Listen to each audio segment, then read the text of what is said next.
right, the latest Hillary Clinton news. Clinton admits she may have, quote, short-circuited answers on email controversy.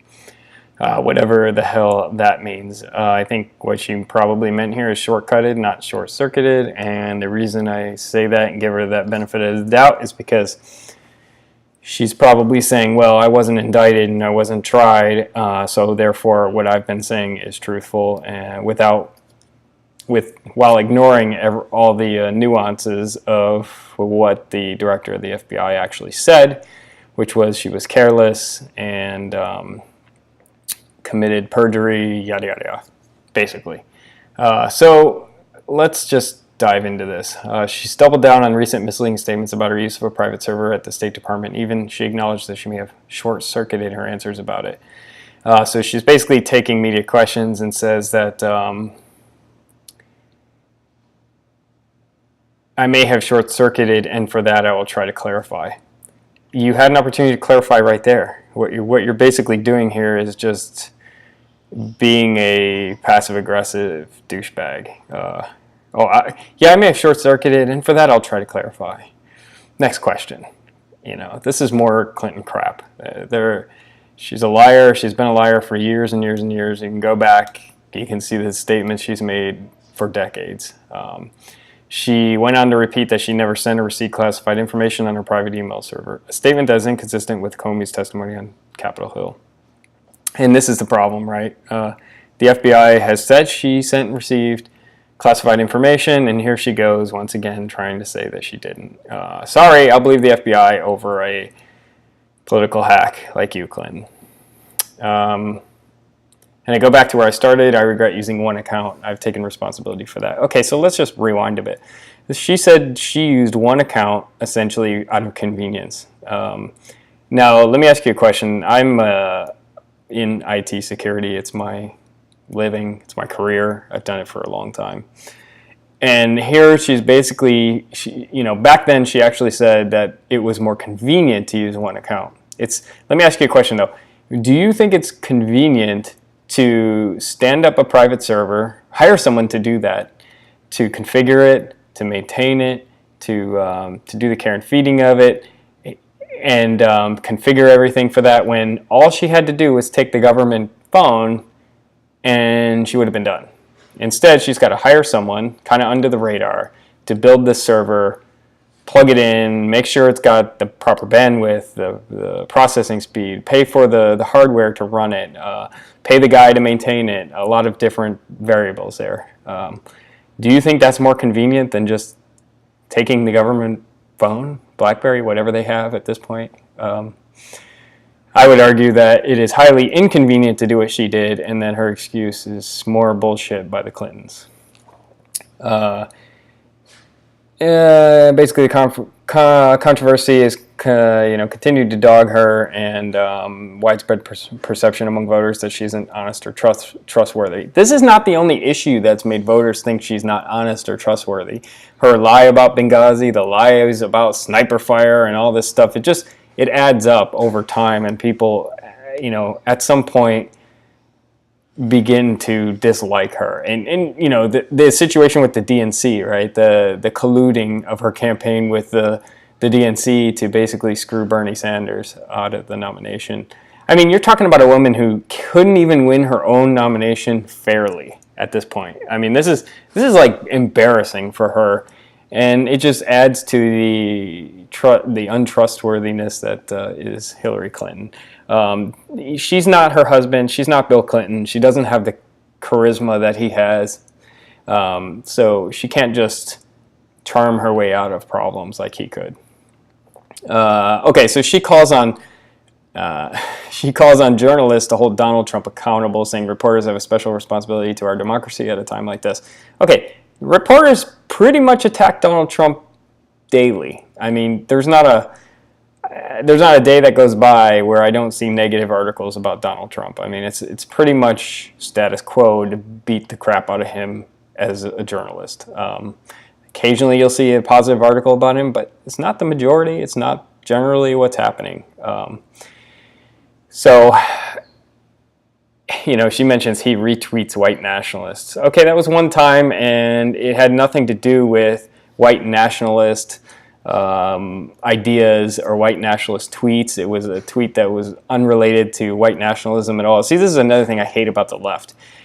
If you hold a certain point of view, everything else that you say is completely disregarded. Okay, so an example of this is right here, right? So saying that he retweeted something by a white nationalist must mean he's a white nationalist. It's just ridiculous on his face. Okay, so if a white nationalist likes to drink coffee and I like to drink coffee, does that mean I'm a white nationalist? I mean, people with ugly opinions can hold other opinions that are not ugly or that make sense. Just because someone's irrational in one area doesn't mean they're not rational in other areas. I have seen many people who, in fact, I know people who are very scientific, who've gotten degrees, who are highly religious. To me, it's completely irrational. But to them, they can hold a rational viewpoint and an irrational viewpoint. And that goes for just about every person. I mean, I try to hold as many rational viewpoints as I can. I don't think I hold any rational viewpoints, but however, because a white nationalist said something that was rational and he retweeted it that had nothing to do with white nationalism, somehow he's now guilt by association that now Trump is a white nationalist. It's ridiculous.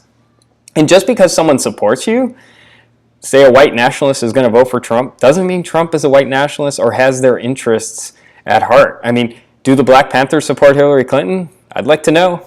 Probably. Does that make Hillary Clinton an advocate of what the new Black Panther Party does? Probably not. All right. Anyway, we can move on from there. Okay, so now this is really funny. Clinton also addressed the problematic ways in which Trump has treated reporters, saying it is a badge of honor when journalists are kicked out of the press conferences or banned from attending his rallies. Okay, this is coming from a woman whose campaign used rope to rope around a bunch of reporters and pull them around basically like subhuman garbage. I mean, the video's online, you can see it. They roped off the reporters and were dragging them around like they were animals. That I'm aware of, Trump has never done that. He does bash journalists, but journalism could use a little bashing, and I think both candidates should bash journalists. Journalism in this country is pretty much dead. I mean, there are no real good journalists anymore. Most of them have biases and have certain motivations and agendas, and at this point, they're worthy of bashing is all I got to say. But, to rope off journalists and treat them like animals, like literal physical animals, versus just saying they get, laughing when they get kicked out or banning them from their rallies. I mean, those are entirely different situations, and I request that you think about that a little deeper. All right, and then she goes on to say America is better than Donald Trump. I'll say one thing, America is better than Hillary Clinton. Maybe America is better than Donald Trump, but it's definitely better than Hillary Clinton, I can tell you that. Criminals don't typically get the White House. And anyone who's gotten the White House who becomes a criminal kind of gets kicked out. I mean, that's just the way. We don't typically elect criminals to the presidency, at least not knowingly, right? And America is as good as who we vote for. I mean, if America votes for Donald Trump as president, then that's America. That's America's voice. And if we vote for Hillary Clinton, again, same thing. We need to stand up and say that Donald Trump doesn't represent who we are and what we believe. This is another tactic by the left. If you don't agree with what they say or their ideology, you're wrong, just flat out wrong. And this is kind of the left used to be more of the bastions of free speech, but that's all changed. The modern liberal hates free speech. They can't stand it. And it's kind of funny because if you look at Trump and you look at Clinton, which one do you believe supports free speech? Not freedom of the press, because I don't think either one of them are really in favor of that. But free speech, I'd have to say it's probably Trump. I mean, you have, he basically says what he wants, when he wants to say it. He doesn't care. He's politically incorrect. I don't think for him, people can say what they want to say. He may not like it, but that's free speech. That's just the way it goes. Let's move on. I believe President Obama does not get the credit that he deserves for leading us out of the Great Recession, Clinton said. We're out of the ditch that we were in, and now we got to do even more. We got to build on the progress that we've made. Okay, so here's Clinton. Clinton is trying to balance two campaign strategies here. She's trying to say, I'm going to be a continuation of Barack Obama, and she's also trying to be the outsider by saying, I have a vag. I'm a woman, I have a vag, so I'm an outsider, which everyone should laugh at because it's utter fucking nonsense. I don't care if you're a woman, I don't care if you're a man. Don't try to act like you're some political outsider because of your genitalia. You know what? I don't give a fuck, right? You can be an establishment candidate with either sexual organs. It really doesn't matter to me. Trump is the outside candidate here. It's pretty obvious. Clinton's been Secretary of State, Senator, First Lady. You know, the list kind of goes. She's pretty much spent her entire life in public view. You know, the wife of the governor. She's pretty much been in the public eye, part of the establishment for as long as anyone can recall. Donald Trump, businessman, may not be the greatest businessman, may not be someone you like. However, he has never held public office. He's clearly the outsider here. It's pretty obvious. Now, if she continues to have this forked strategy, she's going to lose pretty badly. Let's go ahead and move on, though. She goes on and on about Black and Latino families and the recession. That's another thing I hate about the left. If you're brown or Black, you vote in groupthink. Like you don't have a mind of your fucking own. You're not an individual. You know, everything that happens to one Black person happens to all Black people. You know, you all vote Democrat because no one can think for themselves. I mean, this is a sort of condescension that the left keeps perpetuating about minorities, and I think it's quite frankly ridiculous, and I'm surprised people still fall for that. Okay, yeah.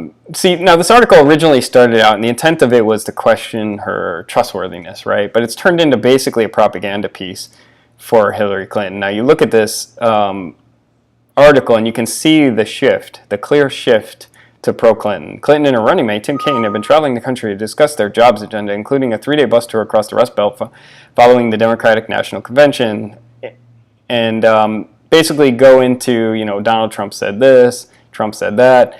It has now stopped discussing her trustworthiness. It's gotten to the point where it's become a fluff piece, and this is typical of the media. All right. It talks about how she won't take questions. The media never takes her to task on that. Blah, blah, blah. Yeah, she does these sit-down interviews. Who cares? Anyway, that's pretty much the end. It's basically, you know, it starts out acting like it's critical of Clinton and then ends as a fluff piece in favor of Clinton. Anyway, she's a liar. I'll never vote for her. I encourage you not to either. Think for yourself. Don't be a group thinker, and you know, pretty much recognize this liar for what she is.